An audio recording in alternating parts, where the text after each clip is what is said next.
बिस्मिल्लाहिर्रहमानिर्रहीम। अस्सलामुअलैकुम दोस्तों, मेरा नाम आसिफ खान और आप देख रहे हैं इंडियन मुस्लिम। अल्लाह को छोड़कर तुम जिन्हें पुकारते हो वो एक मक्खी भी पैदा नहीं कर सकते। दोस्तों, कितने अफसोस की बात है कि जिस एक ईश्वर ने हमें बनाया है, हम उस ईश्वर को परे रखकर अपने ही हाथों से बनाए गए लकड़ी पत्थर के खुदाओं को पूजने लग गए हैं। दुनिया का कोई भी बड़ा धर्म मूर्ति पूजा की इजाजत नहीं देता है। ये तो धर्म के मानने वालों ने अपनी मूर्खता और अपने फायदों के लिए भिन्न भिन्न प्रकार की मूर्तियां बना रखी हैं और लोग उनको ईश्वर मानकर उनकी इबादत करते हैं। हिंदू धर्म में मूर्ति पूजा सही है या गलत, इस पर बात करेंगे, मगर उससे पहले हम देखते हैं कि इस्लाम धर्म मूर्ति पूजा पर क्या कहता है।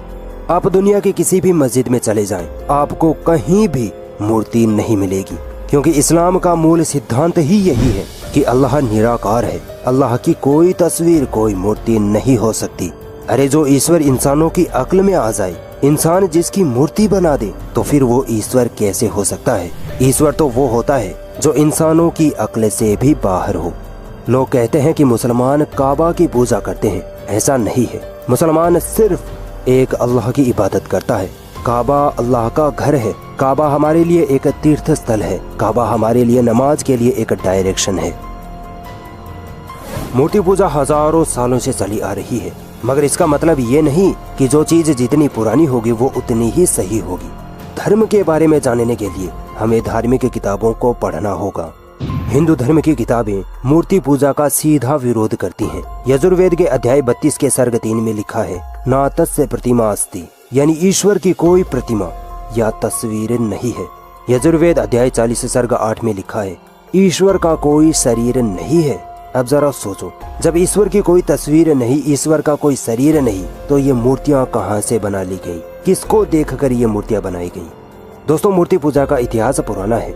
हजारों सालों पहले नबी या महान लोग एक ईश्वर या अल्लाह का संदेश देने इस दुनिया में आए थे, मगर उनके इस दुनिया से जाने के बाद लोगों ने उनकी याद में तस्वीरें, पेंटिंग्स और मूर्तियां बनाना शुरू कर दिया और धीरे धीरे पीढ़ियां गुजरने के बाद लोग उन्हीं महान पुरुषों की मूर्तियों को ईश्वर मान बैठे और उनकी पूजा करने लग गए।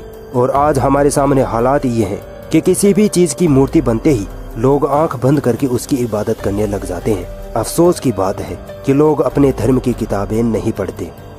यजुर्वेद अध्याय 40 सर्ग 9 में मूर्ति पूजा को साफ मना किया गया है। लिखा है कि जो लोग ईश्वर के अलावा कुदरती चीजों यानी सूरज, चांद, हवा, पानी, आग आदि की पूजा करते हैं, वो अंधकार यानी नरक में दाखिल होते हैं। और वे लोग और अधिक अंधकार की गहराइयों में जाते हैं जो संसार की बनाई हुई चीजों यानी मेज, कुर्सी, मूर्ति आदि की पूजा करते हैं।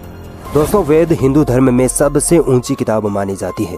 वेदों से प्रमाण देने के बाद किसी और प्रमाण की जरूरत नहीं है। मगर फिर भी आइए देखते हैं आर्य समाज के बानी महर्षि दयानंद सरस्वती मूर्ति पूजा पर क्या कहते हैं।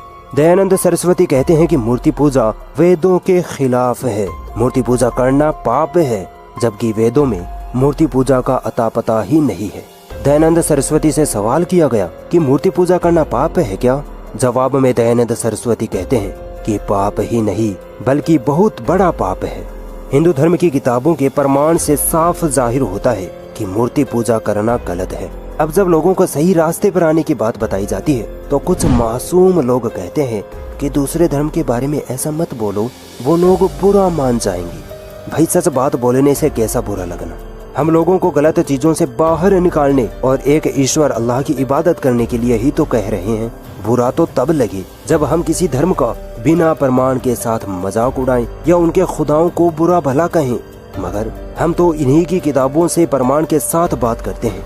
बुरा मानना या न मानना तो बहुत दूर की बात है। पहले तो इस बात पर गौर किया जाना चाहिए कि उस वक्त क्या होगा जब हम एक ईश्वर अल्लाह के सामने खड़े किए जाएंगे और हमसे पूछा जाएगा कि तुमने किसकी इबादत की, किसको खुदा माना।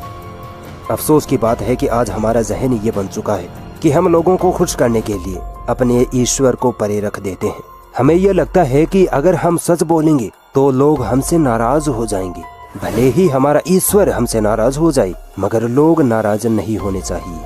मैं वीडियो देखने वाले हर इंसान को एक ईश्वर अल्लाह की इबादत करने की दावत देता हूँ।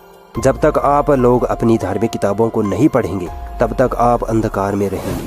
मैं आप सभी से रिक्वेस्ट करता हूँ कि कुरान को पढ़िए और सही धर्म की पहचान करिए। अगर ये वीडियो आपको पसंद आई तो इस वीडियो को लाइक जरूर करें और भी ऐसी इंटरेस्टिंग वीडियोस देखने के लिए हमारा चैनल सब्सक्राइब जरूर करें और इस घंटे को भी दबाएं ताकि जब भी हम कोई नई वीडियो डालें तो उसका नोटिफिकेशन आप तक सबसे पहले पहुंच जाए।